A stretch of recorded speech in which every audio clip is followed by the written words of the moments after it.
Kita terkecoh. Padahal kalau kita teliti, namanya pondok pesantren itu satu, harus ada kiainya. Harus ada kiainya yang bertanggung jawab, itu harus ada. Itu satu. Yang kedua, harus ada pelajaran pesantrennya.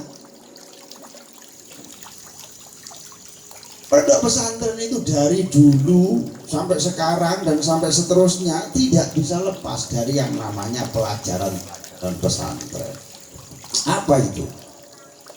Ada pelajaran namanya ilmu nahwu, ilmu alat.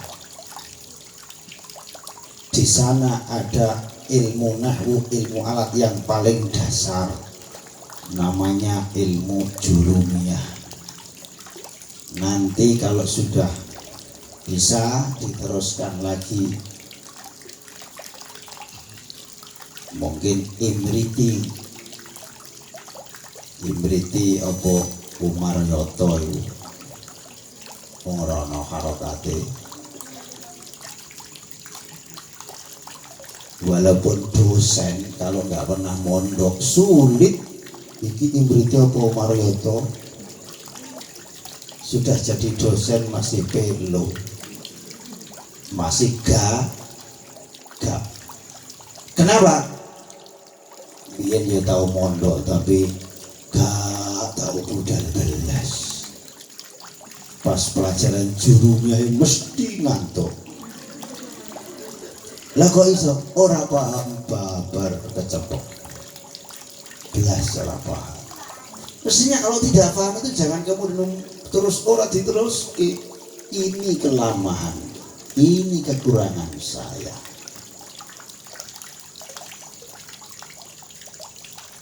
Ada lagi pelajaran namanya ilmu tasrif, itu diteruskan lagi, namanya ada ilmu nahwu yang lebih tinggi namanya alfiyah, Ibnu Malik. Itu diteruskan. Ada Jauharul Maknun, ada Uqudul Juman, dan seterusnya. Loh, yang namanya pesantren itu mesti diajarkan. Di samping ilmu-ilmu alat yang lain, ada ilmu tasrif, ada ilmu i'lal, ada ilmu i'rab, ada lughatul arabiyyah. Karena perangkat-perangkat inilah yang kemudian akan menjadi sebab santri itu bisa faham ketika membaca Al-Quran, membaca tafsir-tafsir Al-Quran, membaca ilmu hadis, membaca khazanah ilmu-ilmu agama yang sudah dikarang hasil karya besar para ulama-ulama salafus shalih. Tanpa perangkat itu mustahil bisa memahami kandungan Al-Quran. Artinya apa? Ketika pesantren itu betul-betul asli, bukan abal-abal, maka bisa dipastikan lulusan pesantren itu pasti mampu membaca Al-Quran dengan benar, memahami Al-Quran dengan benar, membaca kitab-kitab salafus soleh dengan benar. Karena kaidah-kaidahnya sudah dipelajari. Kok ono lulusan pondok pesantren kok gak pada iso, jangan menyalahkan pondok pesantrennya. Ini sudah oknum. Jadi yang oknum itu bukan hanya maling saja. Santri itu juga kadang-kadang banyak yang jadi oknum. Bayangan jadi santri pirang-pirang tahun balik dari Sopo jadi oknum gitu.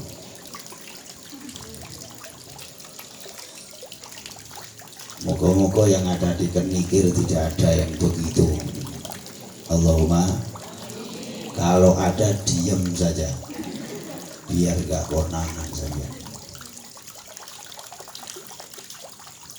Nah makanya di dalam Kenikir ini nanti kita akan adakan kajian-kajian yang kesana.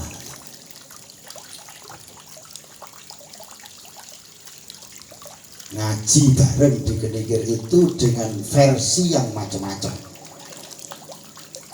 Gitu. Insya Allah ini akan membawa kemanfaatan kepada kita semuanya.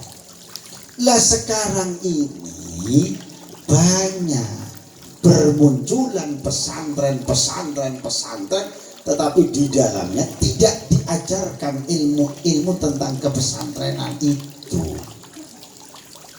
Oleh karena itu kita harus lebih teliti, kita harus berhati-hati dengan munculnya banyak lembaga-lembaga yang mengatasnamakan pesantren. Jangan-jangan itu juga hanya oknum saja. Tribakti At-Taqwa tidak termasuk yang seperti itu. Allahumma. Jadi begitu. Nah oleh karenanya saya dengan beberapa alumni yang pernah saya ajak bicara ikut merenung. Saya mencari tentang mutiara-mutiara yang mungkin tercecer, yang mutiara itu keluar dari Tribakti At-Taqwa. Saya yakin sampai hari ini masih banyak yang belum bisa kita kumpulkan. Banyak mutiara-mutiara yang masih tercecer. Ini tugas kejenengan semuanya, tugas kita semuanya melalui kasta. Nanti kita cari, kita gali, kita kumpulkan, kita jadikan sesuatu yang bisa menjadi rujukan bersama-sama di kasta. Apa itu? Al-Maghfurlah panjenenganipun simbah Kyai Haji Raden Rahmat Jaya Ulomo sedo. Beliau meninggalkan banyak butiran-butiran mutiara yang sampai hari ini belum bisa terungkapkan semuanya. Masih banyak. Belum selesai disusul oleh Al-Maghfurlah Simbah Kyai Haji Muhammad Adnan wafat. Banyak mutiara-mutiara yang beliau keluarkan dari mulut beliau yang sampai hari ini mungkin masih tercacar di mana-mana. Monggo itu dicari. Belum selesai itu panjenengan Simbah Kyai Haji Muhammad Masyhuri Setu. Banyak mutiara-mutiara yang keluar dari mulut beliau ini yang hampir belum bisa kita cover sampai hari ini. Nah ini tugas kita diantaranya bagaimana bisa mengumpulkan dari informasi dan lain sebagainya. Nanti kita buat sebuah dokumen yang bisa bermanfaat paling tidak untuk keluarga besar Tribakti At-Taqwa. Allahumma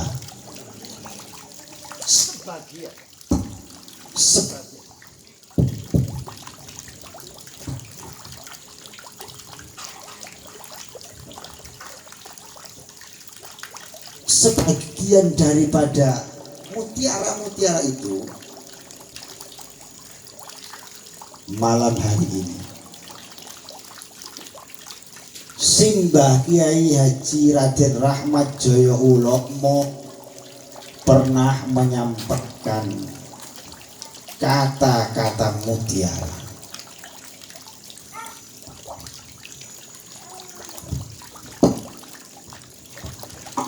Begini,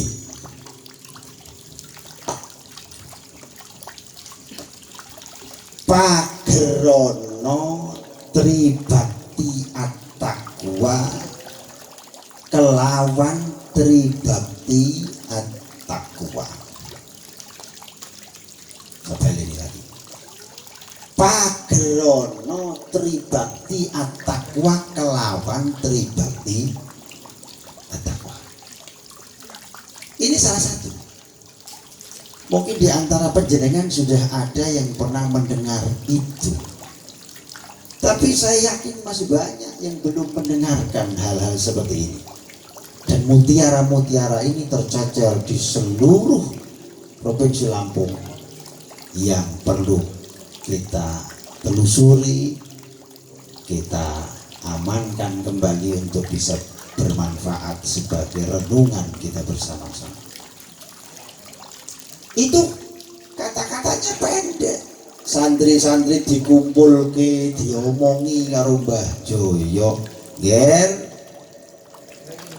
pagerono tribakti at-taqwa iki kelawan tribakti at-taqwa. Maknane piye? Itu bisa saja multi tafsir, panjenengan tafsiri sendiri-sendiri, yang penting tafsirnya itu pas. Maksudnya Mbah Joyo santri-santri tribakti dikongkon mageri tribakti kelawan nganggo tribakti. Barangkali hari ini di Provinsi Lampung, di Bandar Lampung, di Kota Bandar Lampung, malam hari ini terbentuk Ikasta Bandar Lampung. Barangkali salah satu bagian tafsir kecil menawak apa kalau Mbah Joyo itu menyampaikan pagerono tribakti at-taqwa kelawan tribakti at-taqwa.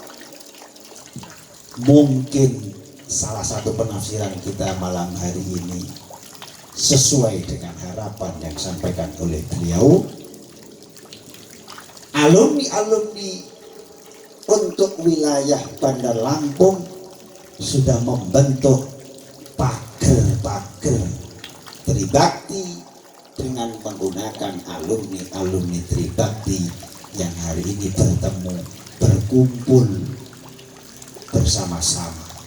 Semoga ini menjadi pager-pager khususnya untuk santri-santri yang ada di Bandar Lampung, supaya sekali santri tetap menjadi santri, tidak berubah. Dulu saya santri, dulu, sekarang sudah tidak lagi. Naudzubillah ini. Jadi ada istilah mantan santri. Lek mantan bajingan itu api. Tapi kalau mantan kok mantan santri itu jadi apa? Biar santri begitu keluar wis lulus bar jadi santri nih. Ora kelingan belas, adab santri sudah tidak dipakai lagi, aturan-aturan santri sudah tidak dipakai lagi. Itu namanya santri yang sudah selesai pensiun jadi santri. Naudzubillah min. Kapan lagi satu saat kita bentuk lagi Ikasta di mana? Di Lampung Selatan, Ikasta di Lampung Tengah, Ikasta di Lampung Timur, Ikasta di mana-mana kita bentuk dalam rangka apa? Dawuhnya Mbah Joyo itu pagerono tribakti at-taqwa kelawan tribakti at-taqwa. Alhamdulillah hari ini kita bisa sedikit memberikan cita-cita beliau hari ini, malam hari ini tersampaikan. Semoga kita menjadi anak-anak yang soleh, anak-anak yang solihah. Allahumma amin ya rabbal alamin. Isi tok. Itu masih banyak itu. Sampai cari iki gak iso.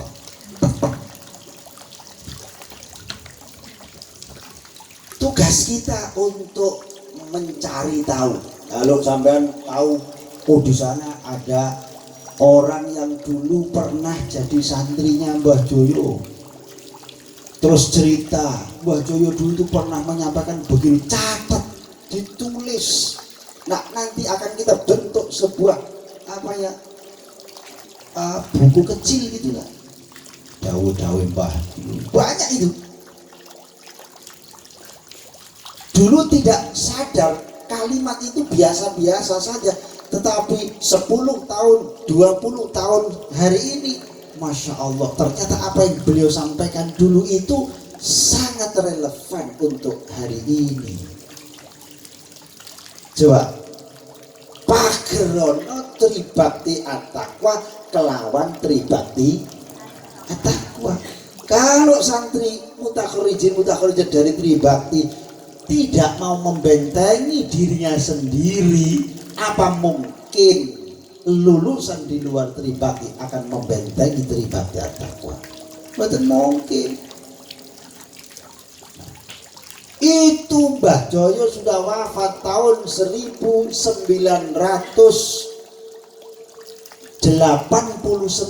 yang lalu. Sampai hari ini sudah berapa tahun itu? Berapa? Sudah 1989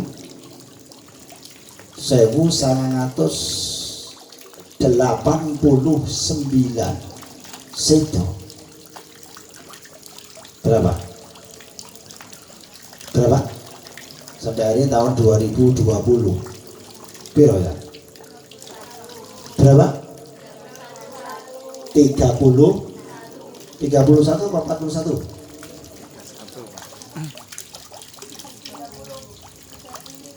30 betul. 1989. Iya betul ya. 31 tahun yang lalu itu biasa-biasa saja bahasa itu. Pagerono tribakti at-taqwa kelawan tribakti at-taqwa biasa. Tapi begitu kita tarik maju ke situ, Mbah Joyo dulu kok bicara begitu, sekarang gitu.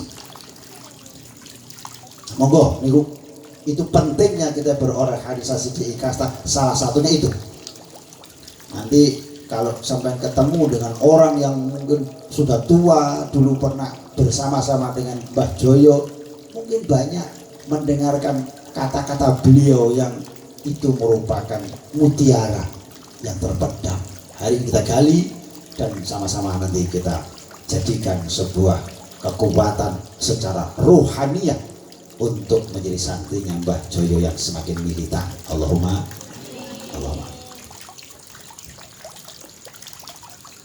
Kalau yang masyhur itu sudah ditulis. Mbah Joyo pernah menyampaikan, Bismillah, janji betah oleh opah. Kan begitu yang ditulis itu. Itu kalau perlu di posko kenikir ya ditulis Bismillah, janji betah oleh opah. Itu asbabul wurudnya apa itu? 30 tahun yang lalu disampaikan oleh Mbah Joyo mungkin biasa-biasa saja. Hari ini kita renungkan, Bismillah, janji betah oleh piye, janji betah mangan ya oleh warak. Janji betah luru ilmu betah diuji gudiken betah sangune orang tek to lek entek ya jelas ra betah. Sangune rodok seret titik. Lu iki wis kudu gak betah. Janji betah oleh ya oleh ilmu, opahe nggih ilmu. Dan seterusnya. Usaha juga begitu, janji betah oleh duit. Angger ora betah ya ora oleh duit. Mbah Joyo menyampaikan dulu itu barangkali langsung sinyalnya itu tersambung dengan aras, langsung disetir oleh Allah Subhanahu wa ta'ala. Beliau tidak sadar, bukan kehendaknya sendiri, tapi mulut para ulama itu banyak yang hanya sebagai speaker saja. Allah subhanahu wa ta'ala menyampaikan melalui mulut para anbiya, mursalin, aulia, sahabat, sholihin, tabi'in, semuanya begitu. Hari ini kita bisa merasakan ternyata bismillah atas nama Allah. Itu dasarnya wis atas nama Allah. Nyambut gawe bismillah dengan atas nama Allah, bukan niat yang lain-lain. Niat awalnya tetap atas nama Allah. Aku berangkat kuliah bismillah, nanti insya Allah jadi berkah. Itu diantara mutiara-mutiara yang banyak tercecer dari Tribakti Taqwa ini yang belum bisa kita cover semuanya. Dan nanti dengan alumni ini barangkali akan mendapatkan informasi-informasi itu. Ayo ditulis ngapi nanti pertemuan. Wah, saya ketemu dengan santrinya Mbah Joyo di sana. Katanya Mbah Joyo itu begini.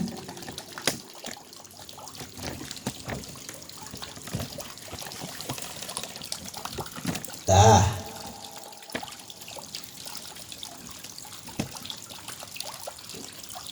Para mutakharrijat. Lalu ada lagi yang pernah beliau sampaikan. Al-Maghfurlah Simbah Kiai Haji Muhammad Adnan. Saya pernah mendengarkan beliau dalam sebuah pengajiannya. Beliau menyampaikan, wong ngaji iku minal qalbi ilal qalbi. Sedikit kalimat. Ngaji iku minal qalbi ilal qalbi. Ngaji kuwi sangka jero ati menuju jerone ati.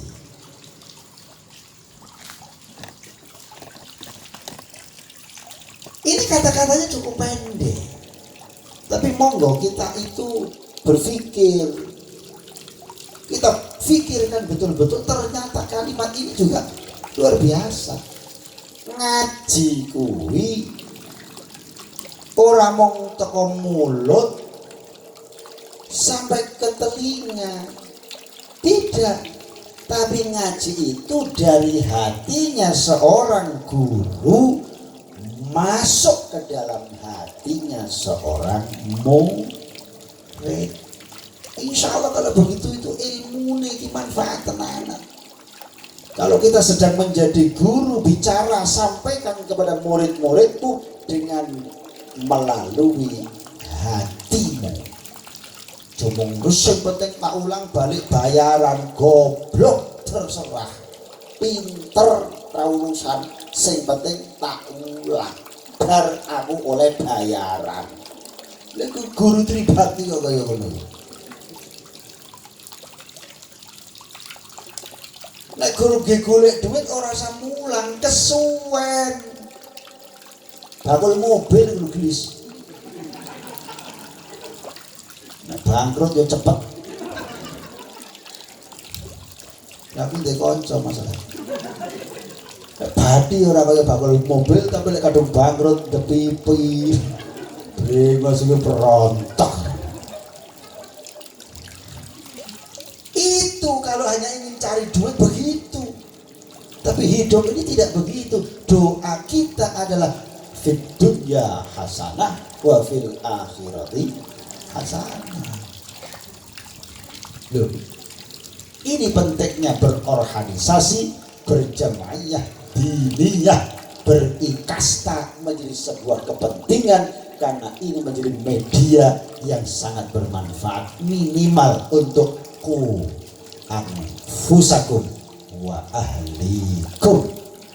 Nah, untuk menjaga pribadi kita masing-masing dan juga keluarga besar kita dari ancaman api neraka. Salah satunya adalah pertemuan di kasta setiap 3 bulan sekali. Begitu, ini manfaatnya luar biasa.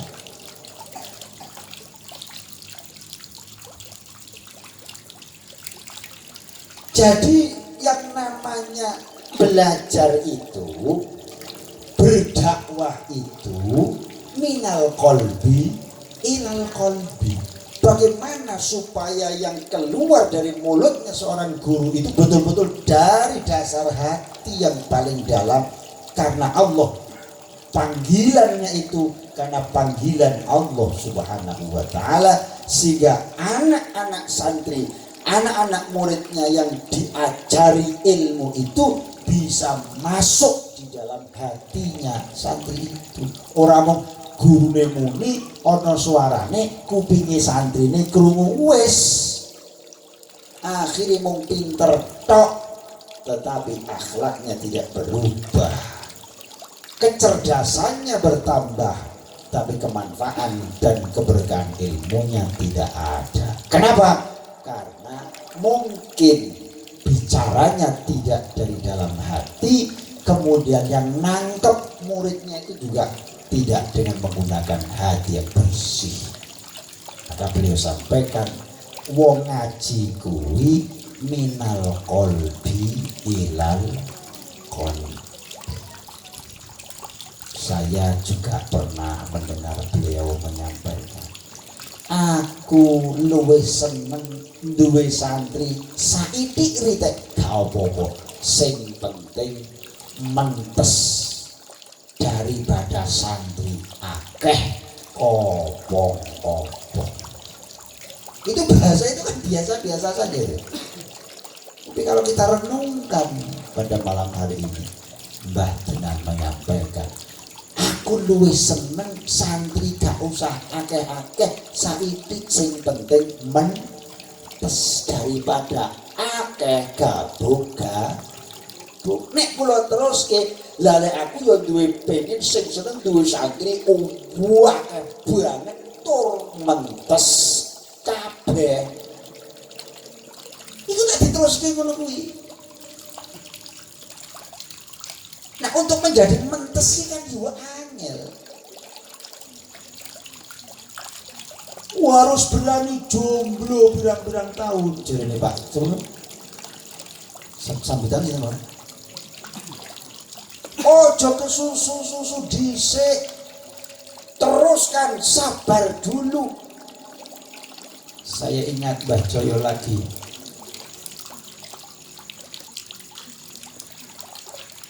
Kopi susu gulanya pasir. Ojo kesusu, ayo dipikir. Begitu. Ini arep nyopo-nyopo iki kudu dipikir, ojo pokoke kampleng dhisik urusan mburi. Lha ku jenenge apa bedane santri karo caprapatan? Gebuki dhisik urusan mburi. Tidak begitu kalau Mbah Joyo. Apa mau?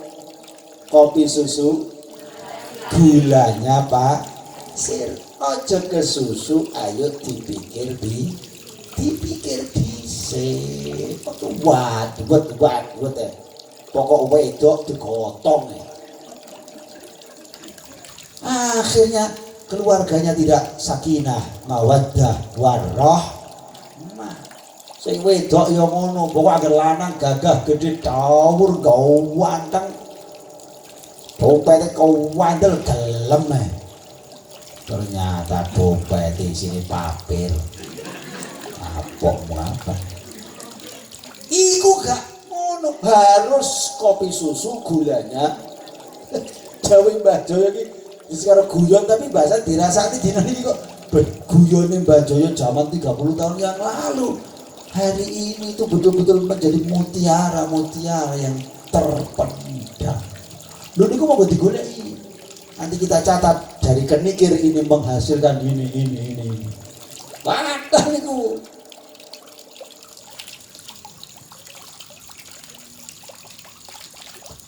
Ya. Yang terakhir, suwi-suwi suapungnya. Al-Maufun Lasibah Kiai Haji Muhammad Masyhuri. Satu saja yang saya ingat pada malam hari ini. Dan masih banyak itu. Beliau sering menyampaikan, sing uwis iya uwis, sing durung diati ati, sing uwis iya uwis, sing durung diati ati. Begitu. Sing wis ya wis. Manusia itu punya masa lalu sendiri-sendiri. Ya wis, tidak usah dioret-oret. Alah apa tuh kowe kaya ngono, aku ngerti kamu itu apa ya. Biyen sekarang dan seterusnya. Sing durung diati ati. Yang sudah dulu pernah pengalaman adalah guru yang sangat luar biasa. Jadi kan guru pengalaman itu. Jangan sampai kita terperosot jatuh yang kedua kali dalam lubang yang sama. Apalagi ping telu. Tiba ning kono pangane kono ngerti tiba. Jadi wong ora ngati-ngati. Tiba oleh tapi aja pangane kono rodok rono ngono dadi pantes. Tiba ping telu pangane kono. Nah, itu berarti gak ngati-ngati ku. Dablek ku. Salah ping pisan. Salah ping pindho kesalahan pangane ngono. Tidak ada perubahan. Nah, makanya sing wis iya wis, sing durung diati ati. Ini sebagai muhasabah. Barangkali yang disampaikan oleh Mbah Huri sangat pendek, tapi itu mutiara yang hari ini mari kita pakai bersama-sama supaya apa? Mutiara-mutiara kita akan bermanfaat minimal untuk pribadi kita bersama-sama atau bisa bermanfaat kepada masyarakat yang lain. Allahumma amin ya rabbal alamin. Untuk Ikasta, kenapa saya sangat berkepentingan? Kenapa begitu? Karena saya melihat pasar ini yang namanya dakwah Islamiyah melalui jalur pondok pesantren ini adalah satu pasar ilmu yang harus ditata menggunakan manajemen yang baik, menggunakan an-nizam, karena al-batil bin nizam qad yaghli